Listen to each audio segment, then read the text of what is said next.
নমস্কার, আমি Mitu বংশবণিক university BTN evening কলেজে বিএডের ফার্স্ট সেমিস্টারের ছাত্রী। আমার রোল নাম্বার 25। আমি প্রথমেই ধন্যবাদ জানাতে চাই ডক্টর অনিরুদ্ধ বর্মন স্যারকে আমাকে এত সুন্দর একটি সুযোগ করে দেওয়ার জন্য। এরপর আমি ধন্যবাদ জানাতে চাই আমাদের শিক্ষক বিভাগের সমস্ত শিক্ষক ও শিক্ষিকাকে। এছাড়াও আমি ধন্যবাদ জানাতে চাই আমার সহপাঠীদের, যারা আমাকে বিভিন্নভাবে সাহায্য করেছে। আজকে আমার টপিক হলো এ brave historical background of language development. ভাষা হলো আমাদের মনের ভাব প্রকাশ করার একটি মাধ্যম। ভাষার বিকাশ হলো যোগাযোগ, চিন্তাভাবনা এবং যুক্তির বিকাশের একটি মাধ্যম। ভাষা বিকাশের ইতিহাসে শিক্ষা ও অনুকরণের ভূমিকা রয়েছে। ভাষা বিকাশের কিছু ঐতিহাসিক পটভূমি। বাংলা ভাষার উদ্ভব হয়েছে প্রাচীন ভারতীয় আর্য ভাষা থেকে। বাংলা ভাষার আদি নিদর্শন হলো চর্যাপদ। শ্রী হরপ্রসাদ শাস্ত্রী 1907 খ্রিস্টাব্দে নেপালের রাজদরবারে থেকে চর্যাপদ আবিষ্কার করেন। বাংলা ভাষা বিকাশের ইতিহাস 1400 বছর পুরনো। সপ্তম অষ্টম শতক থেকে বর্তমান যুগ পর্যন্ত বাংলায় রচিত সাহিত্যের মাধ্যমে বাংলা ভাষা বিকশিত হয়েছে। প্রত্ন ভারতীয় আর্য ভাষা হলো পুরানো ভারতীয় আর্য ভাষার পূর্বসূরি। নেক্সট স্লাইড হলো ভাষা বিকাশের ঐতিহাসিক পটভূমি সম্পর্কে কিছু তথ্য। ভাষাবিজ্ঞানের ইতিহাসে একবিংশ শতাব্দীর প্রথম দিকে গুরুতর পণ্ডিতদের অধ্যয়ন ছিল। ভাষাগত ইতিহাসবিদ্যা হলো ভাষাবিজ্ঞানের বিবর্তন, যা অতীতের ঘটনাগুলির ওপর পদ্ধতিগতভাবে গবেষণা করে। ভাষা বিকাশের পর্যায়গুলি শৈশবকালে শুরু হয়। ভাষা মানুষের মনোভাব প্রকাশের একটি মাধ্যম।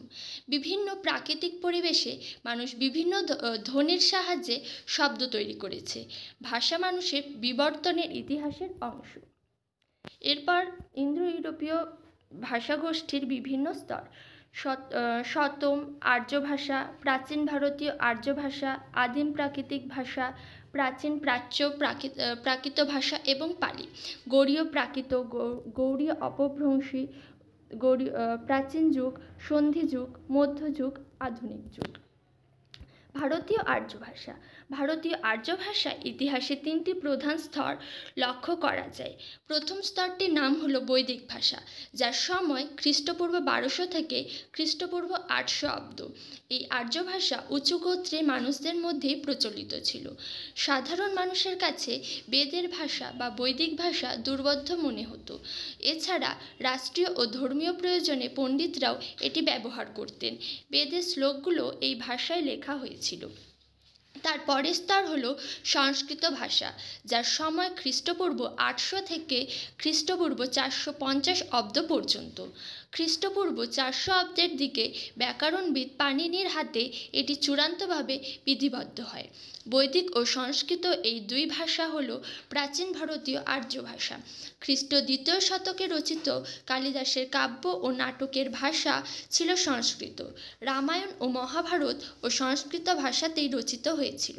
এমনকি এখনও সংস্কৃত ভাষা ভারতে ব্যাপকভাবে পঠিত হয় এবং একটি পবিত্র ভাষা হিসাবে স্বীকৃতি পায়।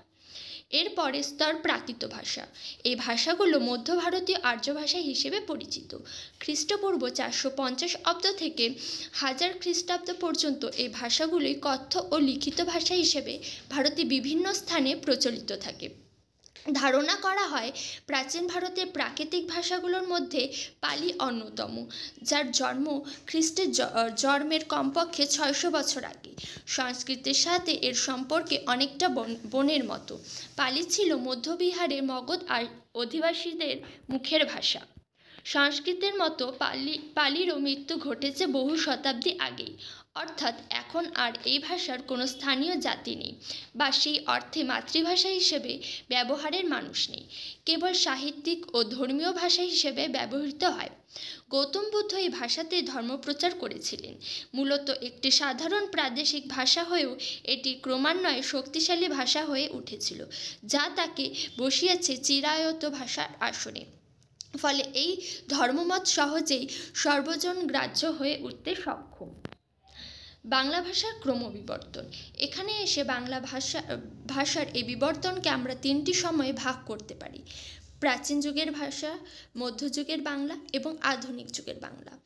প্রাচীন যুগ হলো চর্যাপদ, মধ্যযুগ 1350 থেকে 1800 খ্রিস্টাব্দে, আর আধুনিক বাংলা 1801 বর্তমান যেটা। বিভিন্ন জনের বিভিন্ন মতামত। মোহাম্মদ শহীদুল্লাহ বলেন বাংলা পেশার উদ্ভব হয়েছে গৌড়ী অপভ্রংশ থেকে। জজ সিয়াতান বলেন বাংলা এসেছে মাগধী অপভ্রংশ থেকে। মাগী প্রকৃতি মাগধী অপভ্রংশ ও অপভ্রষ্ট মৈথিল ওড়িয়া অসমিয়া বাংলা। সুনীত কুমার এর মতে মাগধী প্রাকৃতি থেকে কংলা ভাষার উদ্ভব। ধন্যবাদ।